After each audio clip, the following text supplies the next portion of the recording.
Olá, minha gente, e nós vamos falar hoje sobre a literatura brasileira contemporânea. Se é contemporânea, é aquela que está acontecendo mais ou menos nesse período. Nós estamos no século XXI, ela começou no final do século XX e está aí em pleno vigor em século XXI, nessa primeira metade. Então é isso que nós queremos ver com vocês. O que tem acontecido ultimamente nessas vanguardas literárias? Olha, primeiramente, eu quero dizer que essa literatura contemporânea, ela engloba as produções do final do século XX e da primeira metade do século XXI, conforme eu disse, sendo marcada por uma multiplicidade de tendências. Mas o que tem de tendências ultimamente na literatura contemporânea é incrível. Tem alguns movimentos vanguardistas, né, que marcam essas tendências. Eu vou falar sobre cada um deles aqui de forma bem rápida. O concretismo, neoconcretismo, a poesia praxis, poesia marginal e o poema processo. Isso aqui é que tem feito, que tem caracterizado a literatura contemporânea. Vocês viram que nós vimos o movimento ali da Semana da Arte Moderna, no modernismo, não é isso? Tá, tudo bem. Até 1940, até 1930, depois 1945, depois 1960, 1970. Agora, o que tem acontecido ultimamente nessas vanguardas? Isso é sobre isso que eu quero falar com vocês. Primeiramente, o concretismo. O concretismo foi um movimento artístico-cultural que surgiu na Europa em meados do século XX, o qual visava a criação de uma linguagem abstrata, ok? Uma arte abstrata. Tem as características aqui. Eu tenho um poema aqui do Déspig Natália que vocês vão notar algumas observações dessas presentes no poema. Valorização do conteúdo visual e sonoro. Então não é aquele poema cheio de versos para você encantar-se, para você chorar de emoção, não. Ela manda alguns recados, ela manda algumas mensagens. Essa foi a tendência da vanguarda do concretismo. Sintaxe visual em detrimento da discursiva, então a sintaxe vai ser visual, ok? E não discursiva. Banimento da estrutura formal, como os versos e estrofes. Tá vendo, gente? Parece uma loucura isso aqui, não. Mas isso é um poema, okay? De Déspig Natália, do concretismo. Utilização de efeitos gráficos, estão vendo? O papel torna-se a tela e o artista aproveita todo o espaço. Defesa da racionalidade. Aí vem essa mensagem, racionalidade. Primeiro que o contato aqui, a apresentação é toda visual, não é? Seria aí, diríamos, um comentário sobre a Coca-Cola, todo mundo já desconfiou disso. Só que a Coca-Cola, segundo o autor, não é? Ela não chega a todos os países do mundo de forma igualitária. Tem países de terceiro mundo, tem países que as pessoas podem consumir a Coca-Cola. Tem países que acontece o seguinte, olha aqui, as pessoas vão apenas babar a Coca-Cola. Ok? Babe Coca-Cola. Né? A outra, beba Coca, beba onde você puder beber. Aquelas comunidades, aqueles países onde a pessoa pode consumir, ela vai beber a Coca. Os outros vão babar a Coca. Então, e esse caco aqui? O que significa esse caco aqui? É exatamente a desigualdade. Fica feio, caco, fica quebrado. Então, isso mostra uma desigualdade de consumo do produto. Por isso é que ele fala: beba, babe cola. Entenderam o recado? Babe cola. Babe Coca-Cola. Então, essa cloaca que ao final das contas e que acontece, é exatamente desse dejeto que ocorre com essas questões igualitárias. Vocês notaram que aqui tem espaços aqui que não foram preenchidos? Porque mostra que nem todos os espaços podem ser preenchidos com o consumo da bebida. Entenderam? Então é uma forma, não vou dizer que seja uma denúncia, mas é um grito que acaba em cloaca, não é? Que são os dejetos. Que a cloaca, que esse registro de dejetos, acaba formando a palavra Coca-Cola, aqui, ó. Coca-Cola, não é? E você pode colocar também caco aqui, ó. Caco, por isso forma cloaca. Não dá para a gente falar muito sobre isso aqui, daria um discurso sobre isso aqui por causa do tempo, mas eu quero mostrar a vocês o que é o concretismo. Valoriza o conteúdo visual, a leitura, em detrimento daqueles versos certinhos com os quais nós estávamos acostumados até o final do simbolismo, até o modernismo em si, ok? E aqui há uma quebra total, há essa ruptura com aqueles processos. Pois é, então o que acontece com o neoconcretismo? Ele vai fazer um contra-ataque, diríamos assim, ao concretismo. Seria o subjetivismo do neoconcretismo versus o racionalismo do concretismo. Vejamos esse poema aqui. O nome do poema é Poema Enterrado, ok? Do Ferreira Goulart. Olha o que acontece. Você desce por uma escada, certo? Então ele é subterrâneo. Aqui tem uma antessala, que parece que tem aqui uns cartazes, alguma informação, né, sobre como utilizar o poema. E o poema está aqui. Não sei se a imagem ficou bem legal, mas o poema está aqui, exatamente nesse meio, enterrado. É para que você possa, então, pensar, ver, sonhar, delinear possibilidades exatamente dentro dessa linha do existencialismo e humanismo. Poema enterrado. Olha que criatividade do autor. Não temos aqui palavras ao contrário do concretismo, porque ele tem uma mensagem, ele tem as palavras jogam entre si, as palavras se formam. Aqui não precisa necessariamente da palavra, é uma mensagem. Qual é a mensagem do poema enterrado? Teremos muita coisa para falar sobre isso. Então, o que vai diferenciar, por favor, entendam isso, o concretismo do neoconcretismo é que o concretismo é racional. Manda uma mensagem, faz você pensar. Mas o subjetivismo faz você pensar também, só que ele não está preocupado com a mensagem que esse visual das palavras vai transmitir. Esse subjetivismo vai fazer com que você sonhe, que você tenha outras percepções subjetivas, que o sujeito é que vai fazer, ok? Então é isso aqui.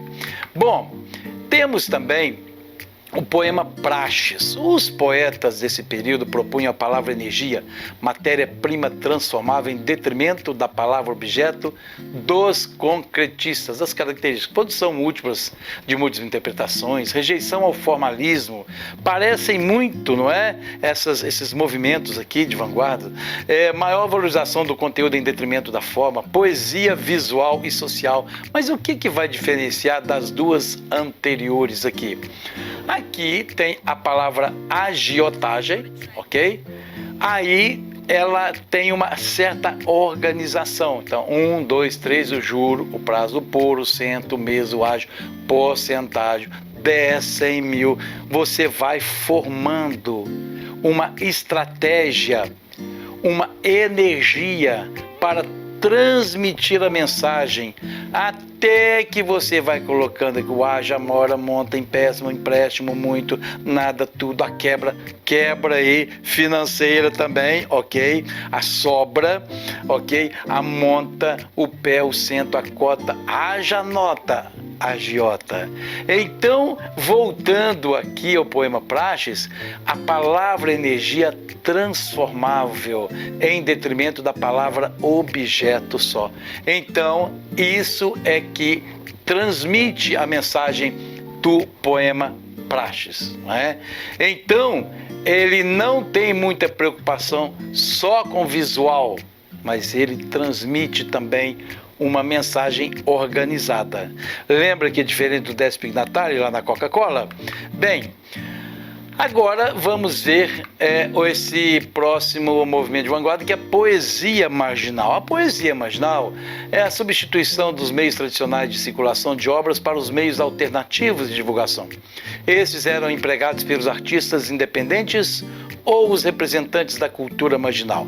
Sabe aqueles artistas que acham que não tinham a possibilidade de trabalhar com editoras, mas eles produziam, mas eles estavam além, estavam à margem desse poder de produzir através de uma mídia, de uma editora. Então, o que eles faziam? Veja aqui, inspirados nos movimentos de contracultura, isso aconteceu na época da ditadura militar, aqui esse movimento revolucionário literário de produção poética fora do sistema era divulgado pelos próprios poetas a partir de pequenas tiragens de cópias. Elas eram produzidas nos toscos folhetos mimeografados, muita gente nem se lembra do mimeógrafo, você rodava como se fosse uma máquina Xerox, mas só que mais antiga que o Xerox, né? Você colocava álcool, às vezes tinta ali, colocava uma matriz e ia rodando ali, as pessoas, aí ia saindo do outro lado ali, as pessoas saem do que ele distribuindo. Esse é meu poema, essa é minha produção, ok? Esse é o meu trabalho, não é? Alguns ainda fazem isso até hoje. Então, os quais vendiam sua arte a baixo custo nos bares, praças, teatros, cinemas, universidades, etc. São os poetas, os autores marginais, aqueles que estão, não é que sejam bandidos, porque a gente tem um hábito de falar que marginal é bandido, aqueles que estão à margem, ok? Das produções normais, diríamos assim, convencionais, né? Então, são esses poetas da época do período aí da ditadura militar. Então, o que acontece? Não discuto com o destino. O que pintar, eu assino. Podem perceber aqui que o eu assino está manuscrito. Aqui está datilografado. Isso aqui, nesse período em que surgiu essa vanguarda do movimento da poesia marginal, é a época das máquinas de datilografia. Aí chamam isso aqui de poema. Não discuto com o destino. Ok, mandou uma mensagem. O que pintar, eu assino. Aquela despreocupação com as formalidades. Ao invés de a pessoa assinar, a pessoa coloca manuscrito. Eu assino, e aí está a mensagem. Isso aqui era vendido como poema, tá certo? Ou não vou dizer só vendido, essa produzido como poema, certo? Então está aí a poesia marginal. E nós temos finalmente o poema processo. Com o espírito revolucionário, o grupo de poetas do movimento Poema Processo inovaram os poemas visuais já explorados anteriormente pelo movimento concretista, tá? Assim, enquanto a poesia concreta, as palavras eram as principais ferramentas, como eu disse, lembra da Coca-Cola lá no início, quando eu falei, o poema processo emprega, além delas, símbolos e, portanto, extrapolando os limites do poema. Assim, o poema processo é um poema semiótico e visual para ser visto antes de ser lido. Como assim? Eu vou adiantar um pouquinho e vou voltar aqui. Era para ser visto antes de ser lido. Dá para você perceber alguma coisa aqui? Então, olha aqui o que acontece aqui. Vamos voltar às características lá. Linguagem não verbal, tá? Espírito revolucionário e inovador, ok. Poema experimental e visual, certo? Uso de símbolos visuais. Então, o que vai acontecer aqui? Vocês estão vendo as árvores. Vocês estão vendo palavras aqui, consumir é destruir, está mandando uma mensagem. E aqui nós temos também uma... Nossa, esqueci o nome desse negócio aqui, para passar. Vou voltar então? Então vocês veem que nós temos duas árvores aqui. Nós temos um código de barras, ok? Nós temos aqui consumir é destruir. E nesse código de barras você pode perceber aqui que nós estamos destruindo a terra, que nós estamos destruindo a raiz. Estamos deixando apenas essa camada aqui, que essa camada, como se diz, ela engana, porque na verdade nós não temos mais a natureza, nós estamos destruindo a terra, nós estamos destruindo as raízes. Então vem a mensagem: consumir é destruir. O que caracteriza essa questão do poema Processo é exatamente essa possibilidade de você usar as palavras, mas você usar a imagem também. Então é um processo que se forma, ok? Tudo isso são poemas, viu, gente? Tudo isso são poemas. Agora nós vamos fazer o seguinte: sobre a literatura contemporânea brasileira, o concretismo, vamos fazer um exercício do que eu disse para vocês. Vocês viram que na literatura contemporânea ela não se preocupa muito com o tamanho dos versos, tá? Com a questão das palavras, das formalidades, da gramática das palavras, mas preocupa-se com a visualização das palavras, né? Então é uma literatura poética, eminentemente poética. Tem a literatura, tem alguns autores que nós vamos tratar no próximo momento, também aí da prosa, o prosaísmo tem, nós vamos falar isso aqui no próximo encontro. Tem o prosaísmo? Temos. Nós estamos vendo essa literatura nas vanguardas do movimento concretista, ok? Depois nós vamos tratar da prosa também. Mas sobre a literatura contemporânea brasileira, o concretismo, aí tem assim, olha, as seguintes afirmativas: buscou na visualidade um dos suportes para atingir rupturas radicais com a ordem discursiva da língua portuguesa. Teve como integrantes fundamentais Haroldo de Campos, Augusto de Campos e Décio Pignatari. Foi um projeto de renovação formal e estética da poesia brasileira, cuja importância ficou restrita à década de 1950. Para começar, você já pode fazer por eliminação. Não ficou restrita à década de 1950. Nós estamos falando de literatura contemporânea, literatura que nós podemos perceber até os dias de hoje, contemporaneamente, ok? Então essa aqui já era. Agora vamos ver lá. Buscou na visualidade um dos suportes para atingir rupturas radicais com a ordem discursiva da língua portuguesa? Sim, eu acabei de falar isso aqui. Rompeu-se com aquela ideia de formalidade, de padrão, não é? Então, a visualidade, tranquilo, certo? 2. Teve como integrantes fundamentais Haroldo de Campos, Augusto de Campos e Décio Pignatari? Exatamente, foram os fundadores dessa vanguarda do concretismo no Brasil. Então, A1 está certo, A2 está certo. Vamos ver se tem alguma alternativa que responda a elas. Apenas 1 não é. 2 não é, embora estejam certas, né? Apenas a 3 não é, a 3 está fora. Apenas 1 e 2? Aí sim, apenas a 1 e a 2. Buscou visualidade, ok? Dos suportes para atingir rupturas e teve esses integrantes. Matamos a primeira questão, portanto, a letra C, não é? Eu acho que eu apertei a mais aqui, né, gente? Não tem problema. A letra D, aliás, não é? A letra D. Foi pegar aqui a letra D. Ok? Então vamos para mais uma questão aqui, para nós matarmos logo isso aí. Vamos pegar mais uma segunda questão. Considere os dois poemas. Professor, mas você chama isso aqui de poema? Eu não estou falando da questão da exploração visual, não é? Isso aqui é um poema. Isso aqui é outro poema. Esse poema chama Olho de Anchieta Fernandes e esse poema chama-se Terra, de Décio Pignatari. Aí você começa a entender o seguinte, ó, pelo menos de Décio Pignatari, você já sabe que é o quê? Concretista.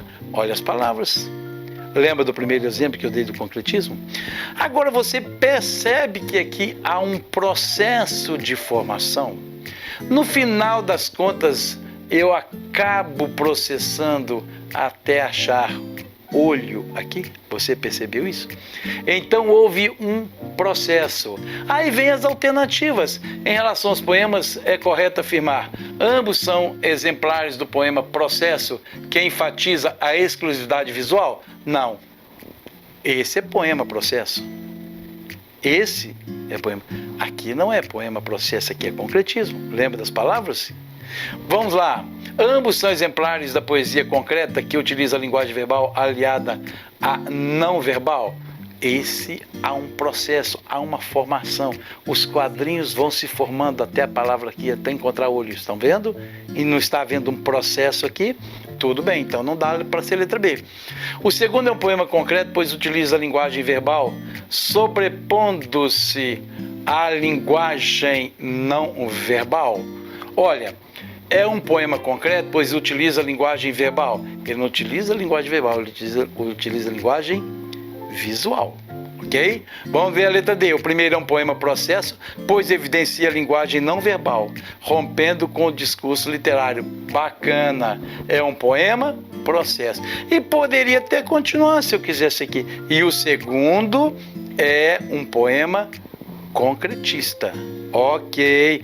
Então, esse primeiro é processo e esse aqui pertence ao concretismo. Portanto, a letra D de dado. Agora, o primeiro e o segundo são exemplos de neoconcretismo? Não. Lembra do poema Enterrado? Não tem nada a ver com o que nós estamos vendo aqui. Ok? Portanto, a letra D poderia até complementar.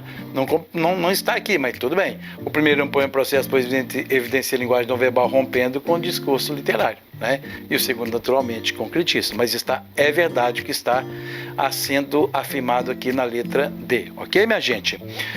Vamos à terceira questão. Acerca da poesia marginal dos anos 70, é incorreto afirmar que ela se desenvolve em pleno regime militar, porém não ousou contestar quaisquer valores impostos pela ditadura?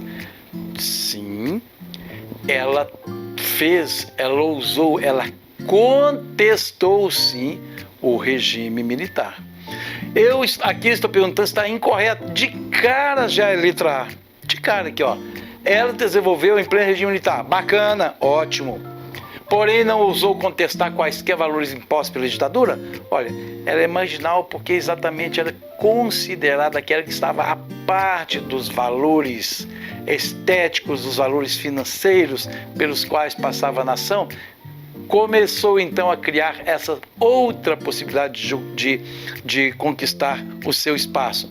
Então, uma das mensagens que eram traduzidas nesses folhetos, na construção desses poemas, era exatamente uma crítica ao regime militar, ok? Um dos caminhos dessa mensagem proposta pela poesia marginal.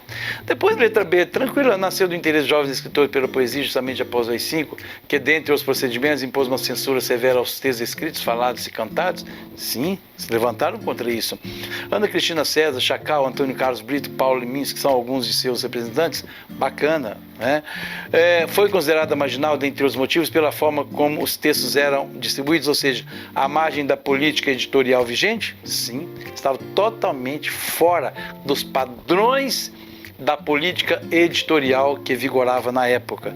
Por isso que era xerocado, era mimeografado, né? Eram manuscritos, inclusive.